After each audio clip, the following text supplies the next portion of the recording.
it's Biden's fault, but it becomes a little more Trump's fault when Trump sends a message of let's not solve this problem. And so that's, again, why I think Trump's short-sightedness is not just a moral error, but a tactical error for Republicans. A better Republican nominee would say, here is a solution. We had it under Republicans. Biden, just do it. And then if Biden actually does the right thing, stand up and take credit and say, wouldn't it be better to have somebody who does the right thing without being badgered? Welcome to The Debrief, where we talk with the Washington Examiner's top journalists about the headlines they're covering and where the story's going next. I'm Sarah Bedford, and I'm here with senior columnist Tim Carney. And Tim, the border bill on Capitol Hill that was being negotiated in the Senate seems like it's pretty officially dead, and you hold Donald Trump responsible for that. Why? So he made it clear through his posts on his Truth Social that he didn't want any compromise because he valued having this as an issue. He thought it would be bailing out Joe Biden in order to pass anything. Now, I didn't like the bill that came out of the Senate negotiations, but I thought that further negotiations would have been appropriate. I think Trump very clearly set the message, don't do anything on this. We want it to be a crisis so that we can blame Joe Biden. I think that's not responsible. It's ugly politics. Well, that sort of part, saying the quiet part out loud about why neutralizing that issue for Joe Biden aside, a lot of commentators have sort of blamed Donald Trump's criticism of the substance of the bill for tanking it. But is this, just to play devil's advocate, a chicken or the egg situation? Was the bill perceived badly because Donald Trump opposed it, or did Donald Trump oppose it because it was a bad bill? We can go way back. There is a border crisis because Joe Biden had Trump derangement syndrome. He threw out Donald Trump's his best border policy of the Trump years was remain in Mexico, where Trump negotiated with the Mexican government that somebody who came to our border without documentation, if they wanted to, claim asylum, they had to wait in Mexico for that court date. That was a great policy. It worked. Biden pulled the plug on that because it was a Trump policy, no more noble reason, and that caused the border crisis. So that's point one. Point two is that the bill, I didn't like the substance. I also just think it's really dumb that congressional leaders think that the best way to write a bill is to hash out a final version behind closed doors with like 4 or 5 senators and then dump it on the floor. They used to have committee process, debates, amendments.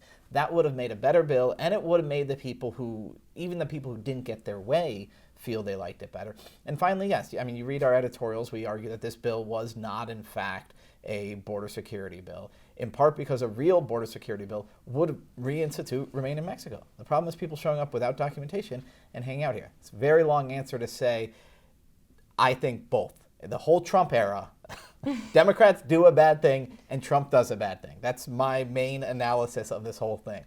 A good Republican leader would have said, this bill is bad, let's fix it with exactly this. Joe Biden, you can unilaterally remain in Mexico, just reach out to the Mexican president and do it.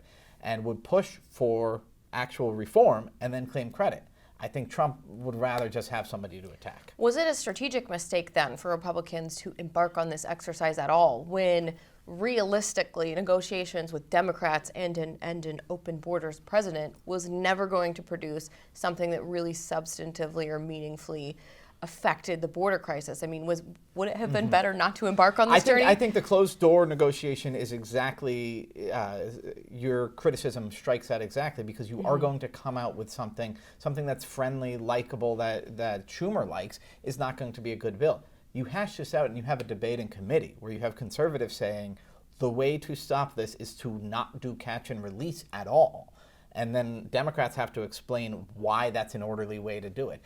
Republicans would have a chance in committee to lay out that getting rid of remain in Mexico created this humanitarian crisis. And Democrats would have to defend, well, Trump bad.